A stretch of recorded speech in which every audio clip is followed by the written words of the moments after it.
Hello, everybody, and welcome once again to the Adventures Travel Club television show. Betty and I are with you again, and we're going to find ourselves in this particular episode. We are going to be in, of all places, Cairo, Egypt. Here we are, Betty, right at the airport. Isn't this something? Yeah. This is it. You know, it kind of thinks you should start out here and then keep on going from here. Now we're doing this sort of after a few shows, and I don't know. It sounds like it's cart before the horse. How's that? I don't know. I just think you see Cairo and then you do the rest of the stuff. But Well, we did Cairo before, and then we were, in fact, on the start of this trip, we were in Cairo, and then again, we left to go on our cruise, Yeah. and then we flew back from Aswan to Cairo, which I think is... but we that's a spend nice more way to- time this way in Yeah, Cairo yeah, toward you the end do. of it. Probably so. And then we fly home from here, too, which makes sense, doesn't it? I think so. Anyway, it was a nice day when we arrived in Cairo. And you know what amazed me, too? It was a little bit cooler here than it was as we were down, way down there, closer to the equator, I think.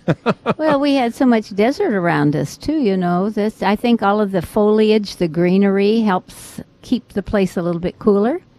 And here we are on the bus again. Yeah, we sure are. And, you know, it's quite a drive into Cairo from the airport. In fact, I think the first trip that we made to Egypt, the first trip that I made to Egypt, however, the airport was still a little ways out. But now, boy, everything is built way out around it, isn't it? Yeah, every place we go, Marv, it seems like the encroachment takes place. Airports, of course, have to be out, or they should be out for safety's sake, but then people move in on them and then they complain because the airplanes are making too much noise I and know, all of the yeah. other things that take place. I think that happens everywhere. That you know. Okay. So, Now, this is, but look at some of yes. these beautiful buildings that we go by and see on our way into the city. In fact, our hotel is actually on the west part of.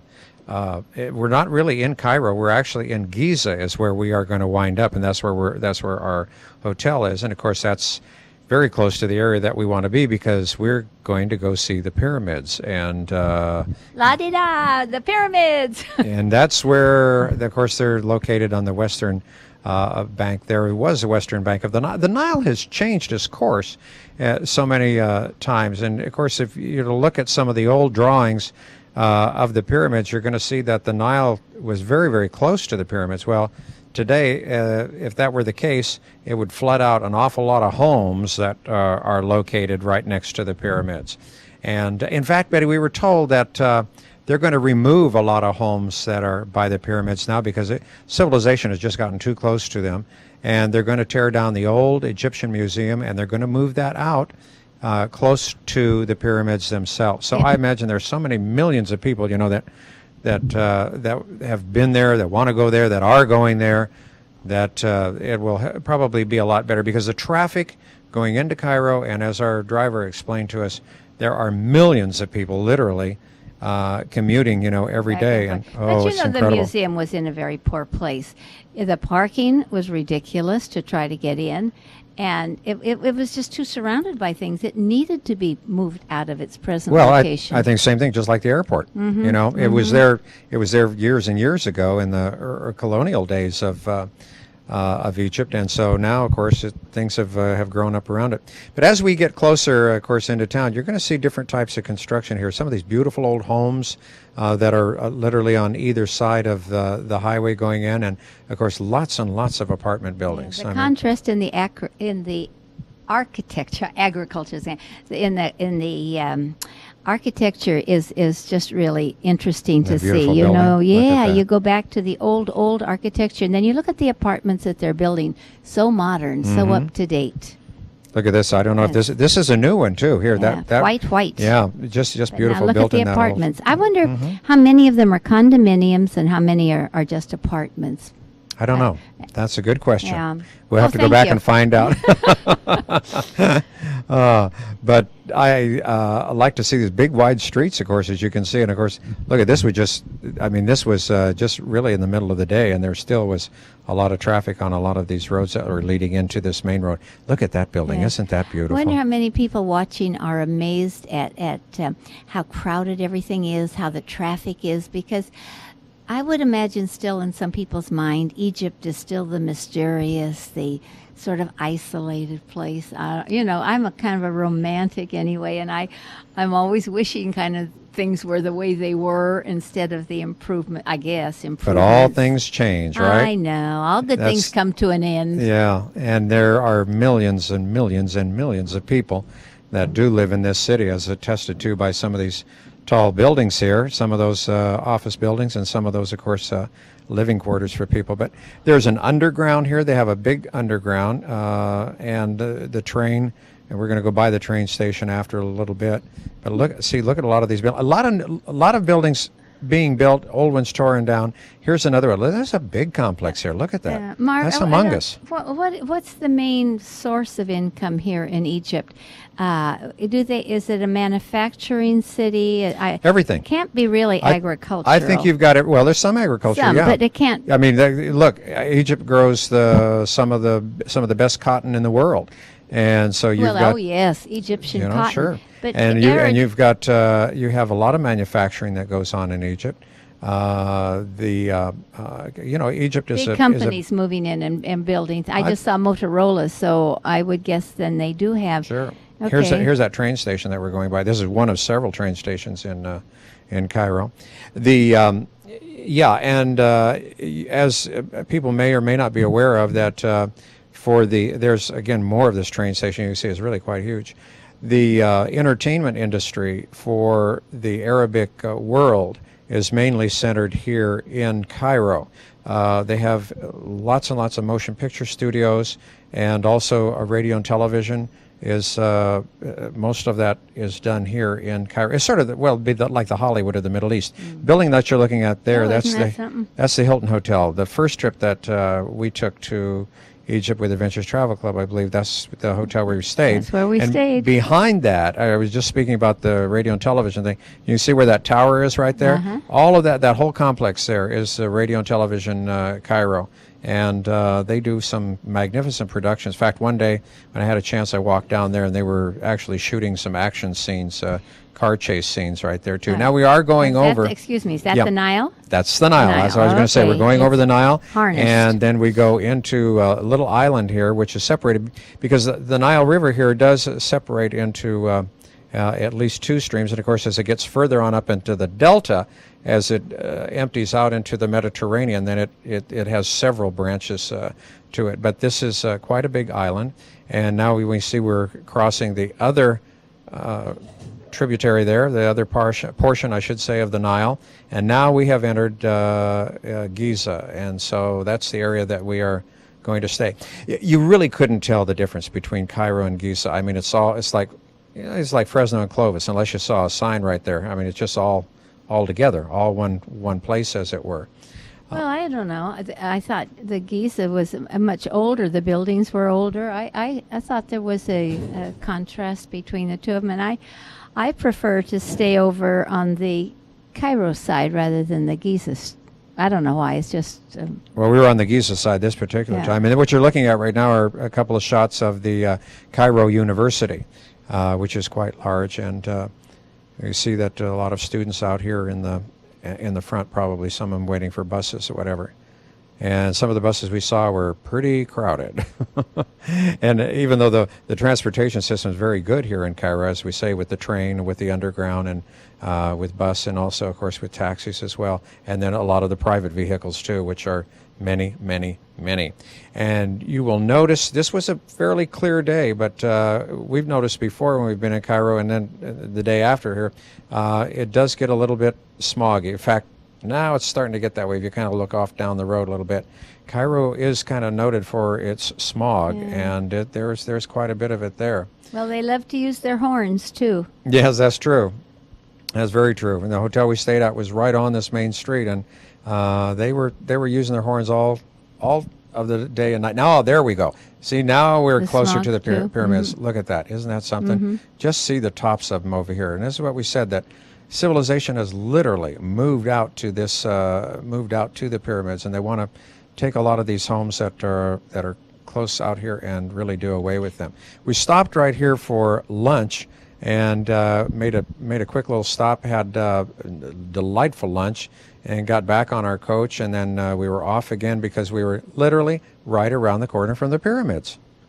So this was something, and I should mention too that King Farouk had a big house over here, which has now been turned into a hotel, and of course that was right by. There's where we had lunch right there.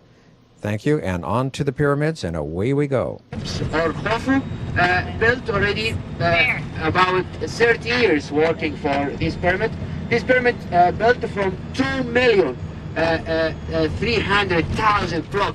Each block weight from 2.5 to 5 tenths of sandstone, and it was cased from outside by limestone. Ladies and gentlemen, just 1 second, I'll bring the ticket. Well, of course, you have to have a ticket to go most any place here in Yeah. in the antiquities, right? But one thing about our trips, they're all paid for. Nobody has That's to right. plunk out money. Everything that you see on the trips are already paid for in advance. That's right. And here we are. Isn't this something? Now we are going to stop by the first pyramid, the pyramid of King Cheops or Khufu. This pyramid, which the original height was 146 meters, now it is 138. There are 8 meters already collapsed from the top. This is a great pyramid for King Cheops and his wife. It has from inside 2 burial chambers, one for the king and one for the queen. The entrance, which over there, leads for the corridor. This corridor leads to the burial chamber, one down and one up. The down one for the king and the up for the queen.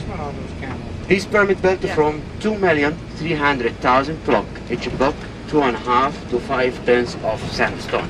And the whole pyramid cased from outside by limestone, but the whole casing is collapsed during the time from the old pharaonic time.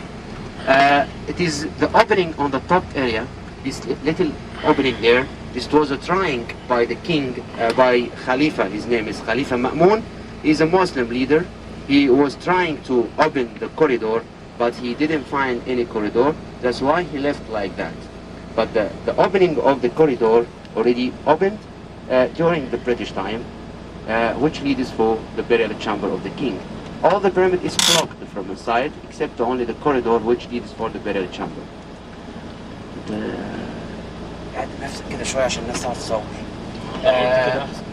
Here you see all the pyramid should has the complex of the pyramid, the valley temple, the funerary temple, the causeway, and the pyramid itself.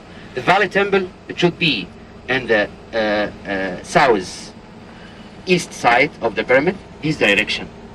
And the king will have his soul from the sun. That's why they open the corridor for the burial chamber facing the northeast side, which the sun rise again. But the valley temple and the funerary temple, it should be in the southeast side. At the southeast, the valley temple for a mummification, to start to make a mummification. As usual, the king live in the capital of Egypt in Memphis. After he die, they carry his body from this capital to the valley temple to start to make a mummification. They open the body and they take all the inner viscera and they make a mummification for 70 days by God. His name is God Anubis, the god of mummification. After that,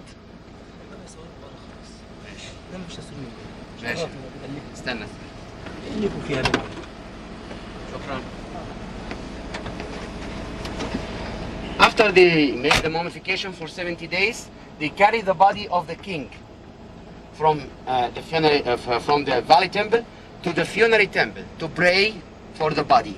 After they pray, the priestess and the god of mummification, they take his body to his burial chamber inside the pyramid. All that already happened close to the pyramid, in the valley temple and the funerary temple, and then they carry to the causeway to his burial chamber. In fact, when we surveyed the pyramid, we didn't find anything inside. We didn't find the mummy. We didn't find any treasures. All stolen, because it was the thieves of the tombs in the old pharaonic time. A lot of thieves, they go and looking for the jewelry, because any king, when he die, he take his things with him, like the jewelry, like the food, like drinks, like everything. even his coffin, which was the gold, all that stolen, because in all the pharaonic time, a lot of thieves after the king. You will see this statue for King Cheops. This pyramid, sir, and ladies and gentlemen, this pyramid, one of the 7 wonders all over the world. One of the 7 wonders all over the world. Here, you will see the pyramid, and we'll go down there to have a look. All these blocks, it was carried from the east side of the Nile by the ship to the west side, and either they carry the granite stone from Aswan, 1,000 kilometers. It was so hard work already to build such a pyramid like that. This pyramid takes from 25 to 30 years working as a hard work from the Egyptian workers. But they thought in the king, they would like to make something for him for his afterworld. All the kings and the queen, they thought in the afterworld more than the first world. They thought in resurrection. That's why they work so hard for the second world. I will give you, please, 15 minutes to go down if you'd like to take some pictures, and then we will go to stop by the second and the third one. Betty, what amazes me is that all of this was covered with that white limestone at one time, and of course, had that not have been taken away by all the people that raided and looted all of this area, these would probably still be in good condition. Oh, I don't know. Isn't limestone kind of susceptible to the elements? Well, maybe not like probably not as porous as bad, huh? as this is, yeah. Mm-hmm. But you can imagine, we've taken a lot of looks at pictures and books of artists' conceptions of how this must have looked just after it was finished, and it must have been absolutely I can't really believe something. it. I mean, you look at it and you think this is man-built, and what did he say, 30 years it took to build it? Yeah. And you look at the size of those stones, and they all had to come by water. They brought them from, oh my goodness, it's Big job. incomprehensible. I'm glad I didn't have to do it myself. The second one already right down to the bottom, Yeah. and leads for only one burial chamber. We didn't find the burial chamber of the queen yet. We still have trying to looking for the burial chamber of the queen, but we have only the burial chamber of the king and the first one. We have the other room on the right side, but we didn't. We suspicious. Maybe this is the burial chamber of the king for the queen, or maybe a store room, but we are not sure. Here only in the first one we have 2 burial chamber. One leads for the top and one leads to the bottom. One for the king and one for the queen. Nice little climb in it, Dale. That should be done before lunch instead of after lunch. See how close it is to town, or how close town is to here. He was explaining to us that what they're going to do is they're going to buy all these buildings, are going to be torn down, and all the people are going to be moved way over there. Yeah, and then they're going to build a new museum, a new. There'll be a new museum for the Egyptian Museum. It'll be out over here instead of downtown. Well, you get a little bit out of breath even just climbing this high, which isn't very high. But you had big steps to have to take. Big steps, you're right. Yeah. This is something. It's great, though. I mean, have the feeling all of a sudden here you are. Wow. I was going to say on top. You're not on top. Not yet. No, in fact, they will not let you go on top of these pyramids, which for good reason, because a lot of this stuff, of course, is wearing down with time. But it's quite a view right from here. I was really amazed. But it's time to get back into the bus and go on to the second pyramid, as our guide explains a little bit more to us along the way. Ha-Ifra, the name of the king who built the second pyramid in front of us, means the horizon of God Ra. The horizon of God Ra. All the names of the kings in all the kingdom come from the name of God Ra, the main god and the king and the god of all god and the goddesses of Egypt. God Ra, the god of the sun. Ha-Ifra, he built the second pyramid to be as a burial chamber. The corridor or the burial chamber found by Italian architecture, his name is Bellizzoni in 1818, in March of 1818, and he wrote his name and the date of the excavation by the black candle inside. This is the only pyramid we have the complete complex. The first and the third one, we didn't find the complete complex But the second one, we found all the complete complex. What I mean, the complete complex: Valley Temple, Funerary Temple, Causeway, and the pyramid itself. The second one in front of us, ladies and gentlemen, in front of it, there are a temple already collapsed and fallen down. This temple, it was the funerary temple for Bray. The Valley Temple is down about 600 meters from here, in our way to the Sphinx. We will see the Valley Temple. This pyramid already closed for 1 year before this year for cleaning from inside and for restoration, because it was opened for a long time for the visitors, and from the breathing and the salt, some problem happened in the corridors. But that's already cleaned for 1 year. Now it is open for the visitors. Inside, just the burial chamber of the king, and we have the sarcophagi made from rose granite, but we didn't find at all all of them, we didn't find any treasures, we didn't find anything, because that's all stolen in the Old Kingdom. What am I speaking today? All about Old Kingdom from 3,500 years BC, before Christ. That's mean a big civilization in the Old Kingdom of Egypt. Now, ladies and gentlemen, we are going to the second one, just walking some steps to be closer there. And if anybody would like to go from inside, he come with me. And this is the one we went into the year before. We see the guides here are all stopping to have a little smoke along the way. Yeah, I saw the sign, no smoking. Yeah. It was so warm, you wondered why anybody wanted to smoke anyway. All around this area here, a lot of tombs for the high official people which they work for the king. As usual, the high official people which they work for the king to build for his tomb and work for him, they build them tombs around here.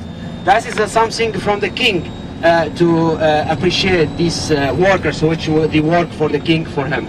Ladies and gentlemen, in front of us here, it is a villa of last President Sadat, last President Anwar Sadat. His villa is some place for relax, as usual. When he come here, after he finish his work, political work, he come by himself, without guards, without anybody, just smoking shisha, water pipe. We call it shisha or nargila. In front of us, the third pyramid of Mykreneus. Mykreneus, we have been in Chops, Kefren, Mykreneus. Mykreneus, the third king, Menkaura, the soul of God Ra, Menkaura. This is the original height of it, 66 meter high. 66 meter high. There are an opening on the top, this opening by Muhammad Ali Pasha, which he used to take the stone from the pyramid. There were a lot of people that did take the stones from there. In fact, behind that small pyramid, the last one that we saw, are 3 more pyramids, which they call the teeny-weeny pyramids, and those were for some of the relatives of that particular ruler. But here we can see, now we're looking back from that distance there, and you can see how the town is encroaching there. And just right here on the other side of her, to look, there starts the Sahara Desert, which is one place I don't think I'd like to be caught without a water jar. It's a big desert. The Sphinx already built in the same time of the pyramids time. I mean in the Old Kingdom, in the 4th dynasty, 2650 BC. The Sphinx, this is a Greek name, but the pharaonic name or hieroglyphic name is called Buhol. Buhol or Buhol or Hur Akhti. Hur Akhti means Horus in the horizon.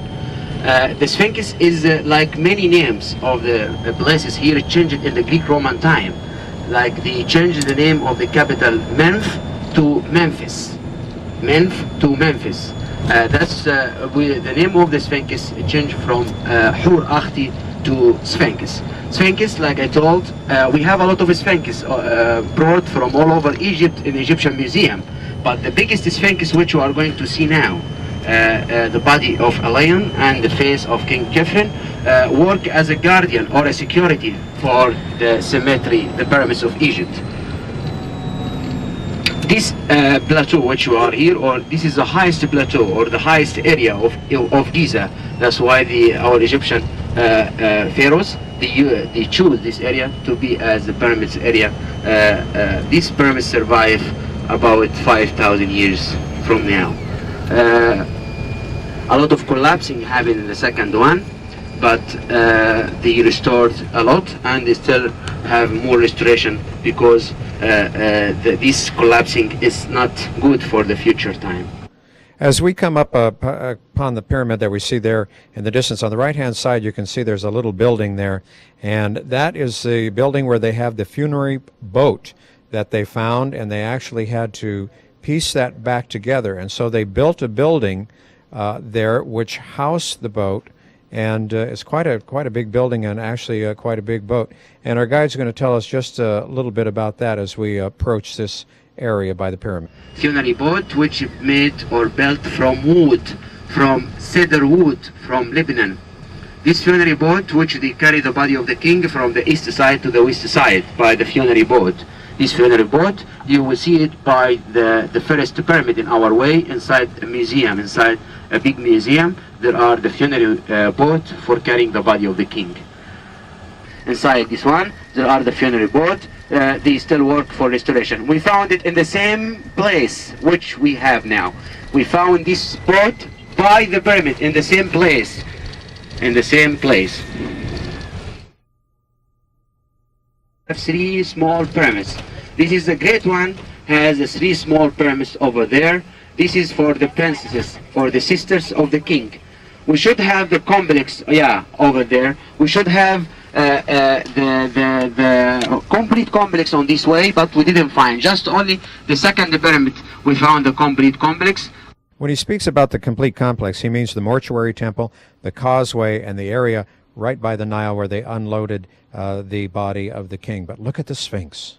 Now, ladies and gentlemen, we go down to see the Sphinx and to be inside in the Valley Temple. Okay? Betty, while we're looking at these pictures of the Sphinx, we wanted to go over and tell about the Italian explorer that he mentioned, who was Giovanni Battista Belzoni. And he was the first person in modern times to enter the pyramid. And to his dismay, when he got in there, he found that the coffin of the pharaoh in the burial chamber was absolutely empty. Now, he was born in 1778. Before he traveled to Egypt in 1815 in search of ancient sites, he worked as a strongman in a theatrical act in England. And from Egypt, he sent back many statues and other monuments back to England. And in 1821, his objects were displayed in an exhibition in London, which Belzoni himself attended. He died 2 years later in Africa while searching for the source of the Niger River. And he was evidently quite an explorer. But I wanted to bring that up to everybody's attention because a lot of people think, well, who was the first guy into this place, before all of these excavations really started getting in there. Of course, the first people that were in there were probably the robbers, right, from the tombs, and they may have also been some of the same people who actually built the pyramids themselves. But now let's concentrate a little bit on the Sphinx and hear some more about it. Carving in the rock already, to be as a shape like that, the face of the king Khafre and the body of a lion, to be as a guardian or a security. His name it was Hur Acht, he means Horus on the horizon. In front of Sphinx there are a roofless temple for the cult of God Amun, the god of the sun. That's why they didn't need any roof between them and the god. And on our next adventure to Egypt, we are going to take a closer look at the Sphinx and some of the mortuary area right around the pyramid. But that's all the time that we have for now, so if you're interested in our trips, give Betty a call. Bye-bye.